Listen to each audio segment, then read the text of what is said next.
UEFA champion লিগের বাছাইয়ের play of পর্ব শেষ হবে আজ। আগামীকাল লিগ পর্বে ড্র।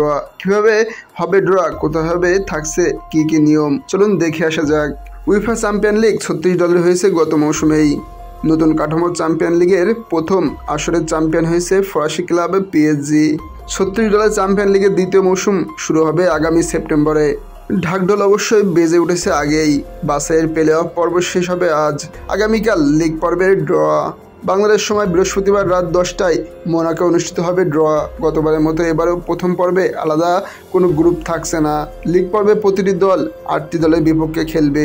কোন দলে প্রতিপক্ষ হবে, কোন 8 দল ড্রতে নির্ধারিত হবে সেটি। উয়েফা কোএফিশিয়েন্ট র্যাঙ্কিংয়ের ভিত্তিতে 4টি ভাগে ভাগ করা হবে দলগুলোকে। বর্তমান চ্যাম্পিয়ন পিএসজি থাকছেন 1 নম্বর পাত্রে। ঘরোয়া লিগে পারফরমেন্সের ভিত্তিতে 28টি ক্লাব সরাসরি সুযোগ পেয়েছে লিগ পর্বে। টটেনহাম গত মৌসুমে ইউরোপ লিগের চ্যাম্পিয়ন হওয়ার সুবাদে এবারে সরাসরি চ্যাম্পিয়ন লিগে জায়গা করে নিয়েছে। অন্য 7টি দল বেছে নেওয়া হবে বাছাই পর্ব থেকে। কোএফিশিয়েন্ট ভিত্তিতে কোন ক্লাব কোন পাত্রে থাকবে সেটি নির্ধারিত হবে আগামীকাল বাংলাদেশ সময় দুপুরে।